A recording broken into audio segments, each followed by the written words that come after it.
You know the story of Galileo Galilei, right? He's the brilliant astronomer, the lone hero of science who stood up to the church.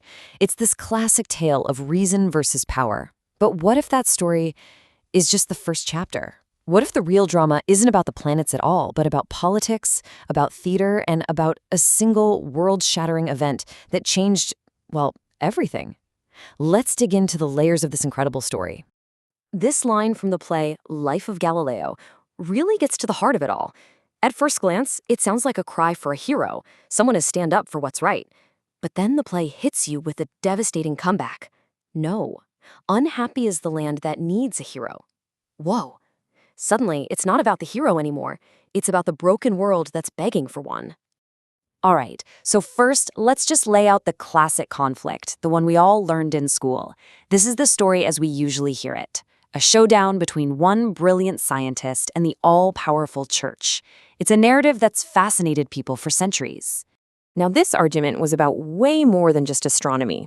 On the left, you've got the church's universe. Everything is neat, orderly, with Earth, and, by extension, humanity right at the center of God's plan. This wasn't just a scientific model, it was the very foundation of their power. But then, on the right, you have Galileo's vision. A universe where we're just another planet whipping around the sun. And that idea? It was a direct threat to the entire social and religious order. And this is the climax of that historical drama. The great mind, the champion of reason, is shown the tools of torture and he folds. He gets up in public and denies the truth he discovered. The hero fails.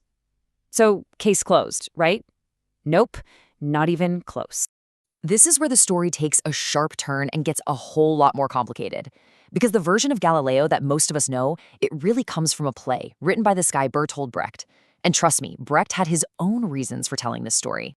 You see, for Brecht, Galileo's story wasn't just a piece of history. It was the perfect metaphor for his own time. It was a way to talk about class struggle, about oppression, and ultimately, about revolution. Brecht was a deeply committed Marxist. The way he saw it, all of history was basically a battle between the powerful ruling class and everybody else.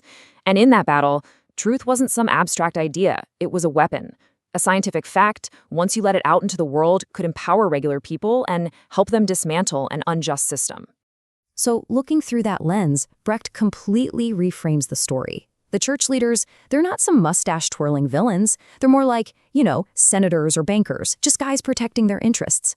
Galileo isn't just a scientist. He's a potential revolutionary who gets scared and fails his duty to the people.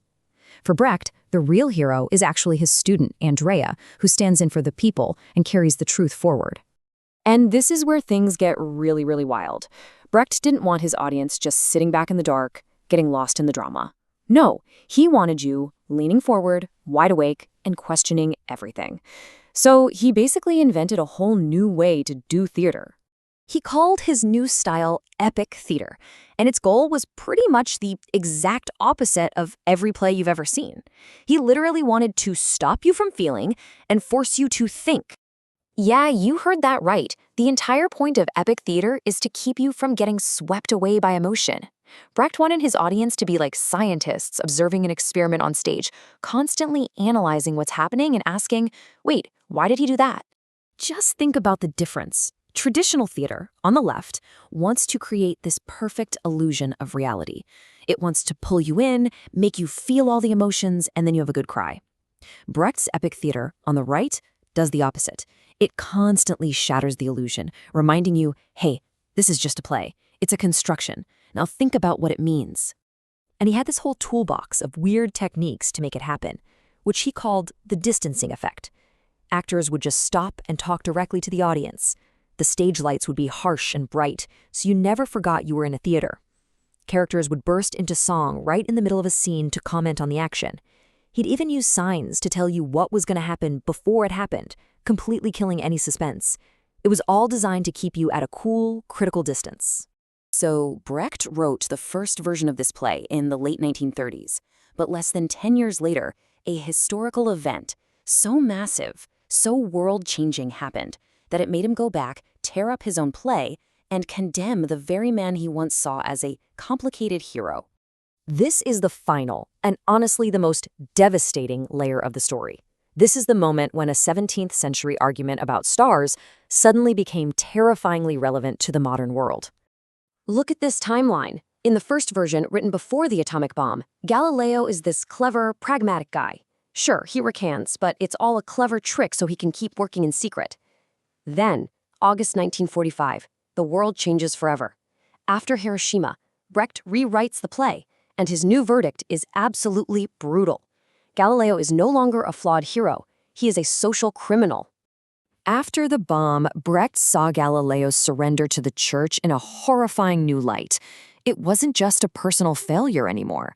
For him, it became the original sin of modern science, that exact moment when scientists agreed to hand over their knowledge to the powerful, no questions asked, to be used however they see fit. And that brings us to this absolutely chilling connection. When J. Robert Oppenheimer, the father of the atomic bomb, saw that first test, he famously quoted this line. For Brecht, Oppenheimer's horror and Galileo's compromise 300 years earlier were part of the exact same story. A straight line connected them. So the rewritten play leaves us with this stark, unresolved question. After all this, how are we supposed to judge this man? Was he a smart survivor or the first great betrayer? Here are the two arguments, right next to each other. On one hand, you could say he was a cunning survivor. His recantation was a tactic, and it worked. It let him finish his game-changing book, The Discorsi, which shaped the modern world. But on the other hand, maybe he was a traitor. Maybe his cowardice set a terrible precedent that science serves the state, a path that led directly to the mushroom cloud. The play gives you no easy answers. In fact, Galileo himself gives this brutally honest, deeply human, and completely unheroic confession. There was no clever plan. He was just afraid of getting hurt. And Brecht's final take is just unforgiving.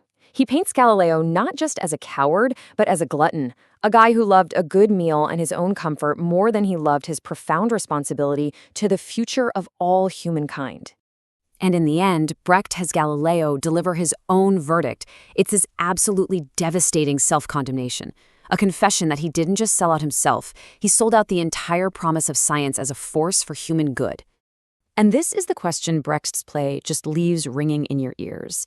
It's a question that echoes from Galileo's trial all the way to the labs of today's AI developers and genetic engineers. The play is basically arguing that the search for knowledge isn't enough on its own. It's asking, what do our brightest minds owe to the rest of us? And maybe more importantly, who gets to decide how their discoveries are used?